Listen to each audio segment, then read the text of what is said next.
The chamber of the Vyrathi queen was unlike any throne room I had ever seen. There were no banners, no carved pillars, no golden seats. Just a vast, dimly lit cavern where bioluminescent vines pulsed like veins under a living world skin. I stood alone in the center, surrounded by dozens of Vyrathi guards, towering, insectoid beings with obsidian armor grafted to their exoskeletons. Their eyes glowed like molten amber, fixed on me, unblinking. And then she emerged.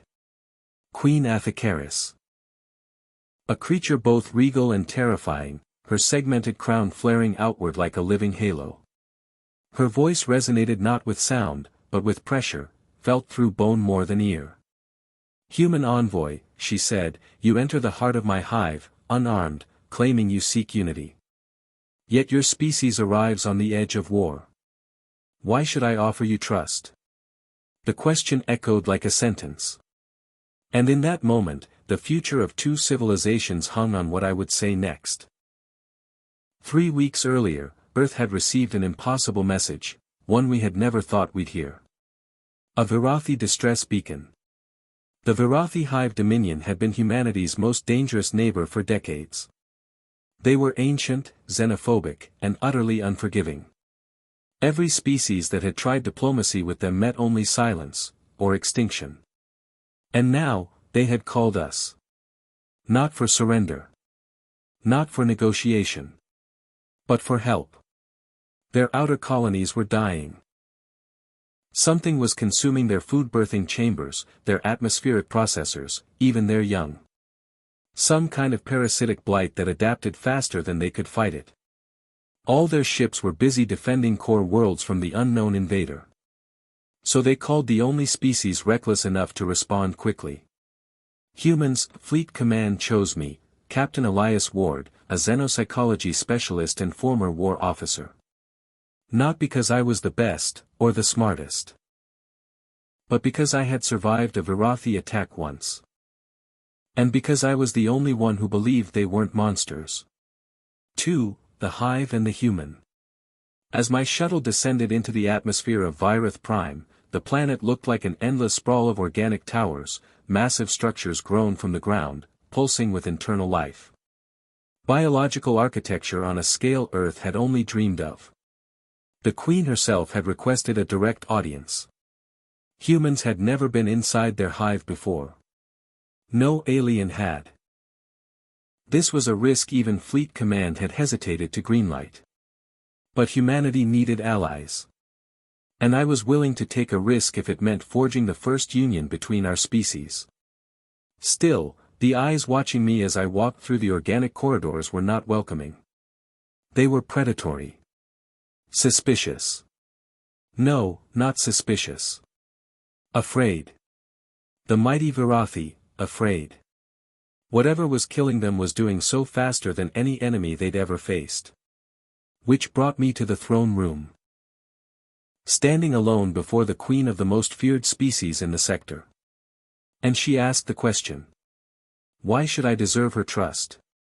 1,000 scripted diplomatic lines flashed in my mind.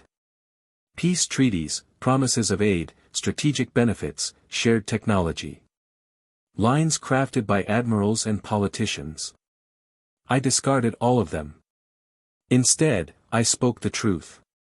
Because, I said, my species knows what it's like when no one comes to help.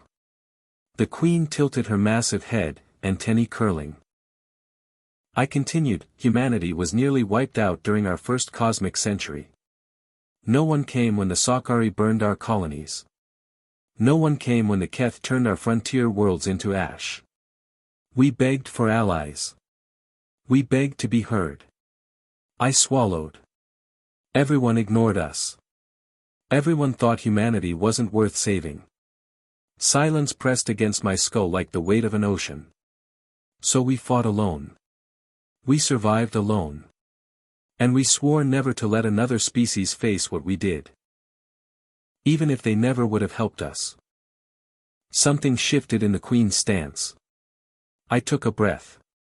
You don't have to trust my words, I said. Trust our history. We help because we know what it's like to suffer in the dark, screaming for rescue that doesn't come. The guards twitched in confusion. Vyrathi didn't understand compassion without profit. But the queen, she understood something else. Pain. A curious answer, she murmured. Not one of strategy. Not one of logic. You appeal to emotion. It's what humans do, I said softly. Another beat of silence. Then. Approach. The guards shifted, shocked. I walked closer. The queen lowered her head until her eyes, vast and burning, were inches from mine. Very well, Elias Ward. You will help my hive. And in return, I shall grant you something no human has ever earned. I braced myself. The Vyrathi oath of life. It meant absolute protection. She was trusting me. The queen led me deeper into the hive. Into the heart chamber where giant egg cysts pulsed with unborn Vyrathi larvae. Many were blackened, shriveled. Dead. This is what hunts us, she said. The parasite was unlike anything I had ever seen, spidery, crystalline organisms that sparkled like broken glass. They latched into flesh, into organic structures, even into the ground itself. And they propagated like wildfire. What do you call them? I asked. The queen hesitated. We call them, the unbound hunger. I knelt beside the infected biomass. The parasite wasn't consuming the tissue, it was rewriting it at a molecular level, turning Vyrathi genetic code into something else. Something weaponized. No wonder you couldn't stop them, I whispered. You're trying to fight them like a physical enemy. But they behave more like a mutating algorithm. The queen flicked her mandibles in confusion. I explained, they're not evolving to survive. They're evolving to conquer. And suddenly, her reaction told me something important. She already knew. She just didn't know how to stop them. I studied the parasite for hours. Every sample behaved differently. Each mutation adapted within minutes to whatever environment it encountered. Weapons failed. Fire didn't work. Bioacids only made them stronger. But humanity. Humanity had once created something for a similar problem. A nanophage, a microscopic swarm designed not to destroy, but to guide evolution. To force a mutation path, not fight it. But deploying such tech in a Vyrathi hive?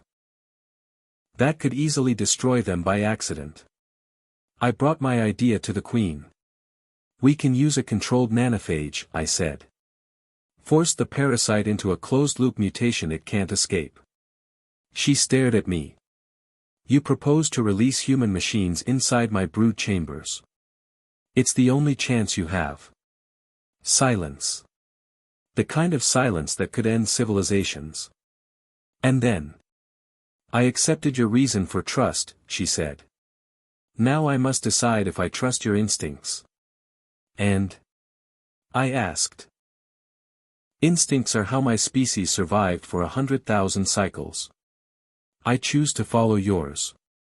The nanophage was deployed. At first, nothing happened. Then everything happened.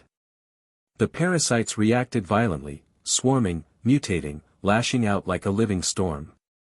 Vyrathi guards roared as structures shuddered. Organic walls cracked. Egg chambers ruptured. The hive core shook like it was being torn apart. The queen grabbed my arm. Surprisingly gently for a being with claws that could tear through metal. Is this expected? No, I admitted. But we can still direct it. We moved through collapsing corridors, dodging crystalline tendrils erupting from the ground.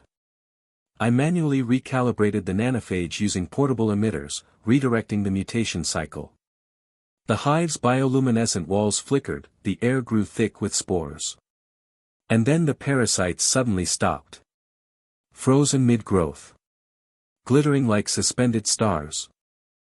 The nanophage had forced them into a stable pattern, a mutation loop that caused their cells to recycle endlessly.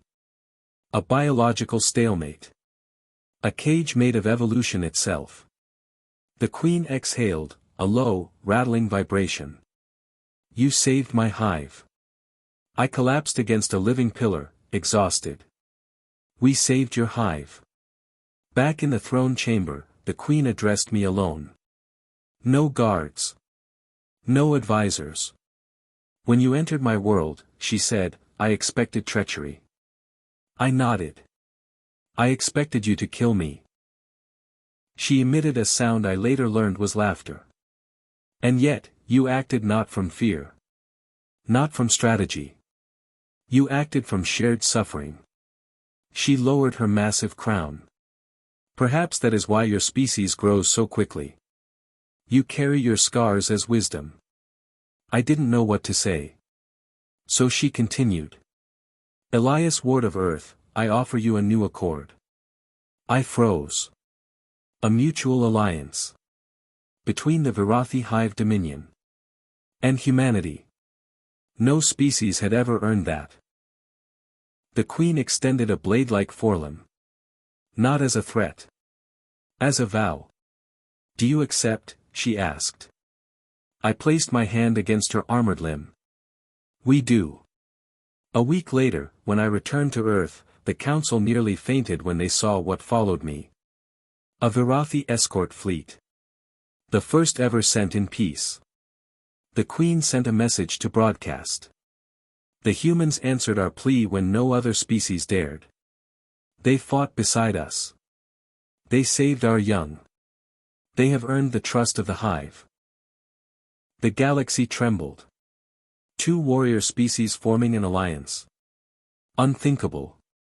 Unstoppable. Humanity, once alone, abandoned, desperate. Now stood with one of the most feared civilizations in the stars. Because of a single answer. One moment of honesty in a throne room filled with shadows. Months later, I returned to Vyrathi Prime. The queen greeted me again, not as an envoy. As a friend. Tell me, Elias Ward, she asked, her massive eyes reflecting the chamber's pale glow.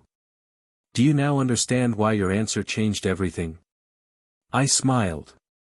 Because trust isn't given, I said. It's offered. One broken soul to another. The queen bowed her head. And together, she said, we rise stronger than before. For the first time in the history of both species. A human and a Vyrathi walked side by side into the hive. Not as enemies. Not as strangers. But as allies forged in survival and trust.